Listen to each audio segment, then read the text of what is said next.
Well, it's been an unbelievable weekend of devastating flooding throughout the bayou, and there's more rain in the forecast to add to the misery today. There's already been more than 20,000 water rescues. The loss of life and property is overwhelming for everyone. Don Champion is in the danger zone now in Baton Rouge. 3 days after the water started rising, there are still homes submerged in Baton Rouge. The Day family lost everything. It looks like an island. Things are just disappearing. The cars are disappearing under the water. Floodwaters overwhelmed thousands in the region. Local forecasters compared the storm that dumped about 20 inches of rain over the weekend to a hurricane without wind. The deluge kept Coast Guard helicopters busy in the air, while National Guard troops helped stranded victims on the ground. In all, crews rescued more than 20,000 people. Volunteers in small boats also did their part. I'm so glad y'all doing We're this. going to take a big Are y'all step up. firemen or something? No, ma'am. Just good guys? I don't know. My wife might disagree with that statement.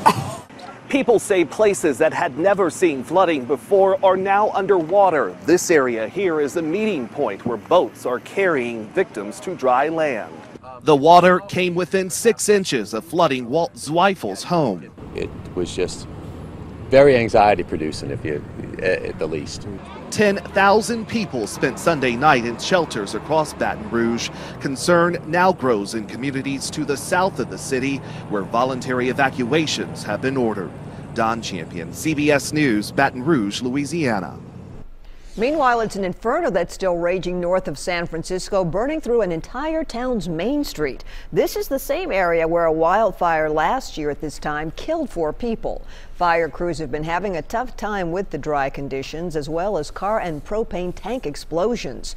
The fast-moving blaze has destroyed 3,000 acres in Lower Lake, California, including several homes and businesses. Charges now in that overnight shooting in South Nashville. Jeffrey Potts is charged with shooting 48-year-old Michael Thompson multiple times at a home on Rossi Road. An arrest affidavit indicates Thompson is married to Potts' girlfriend. Potts is charged with aggravated assault. Thompson has life-threatening injuries and remains in the hospital at this hour.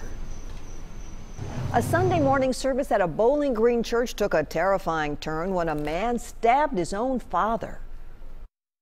I seen the stabbing. I seen him being stabbed. I seen the knife going in several times. Police say 21-year-old Ethan Buckley stabbed his dad in the side several times during the altar call at Hillview Heights Church. Everyone in the pews was shocked, but then wasted no time jumping in to help. Everybody went into action. You could see the security guys all running around and making sure that everybody was safe. The father was rushed to the hospital. Buckley is being held at the Warren County Jail with assault charges. It's still not clear, though, why he lashed out at his father. And what do you say? Let's end on some happy news. Olympic fever at a new high. A Chinese diver who won a silver medal in the women's 3-meter springboard finals over the weekend was in for way more than just the obvious excitement. While she was still on the podium, her boyfriend and fellow divers surprised her, getting down on one knee as you see and popping the question. We'll all remember that Olympic move. By the way, she said yes.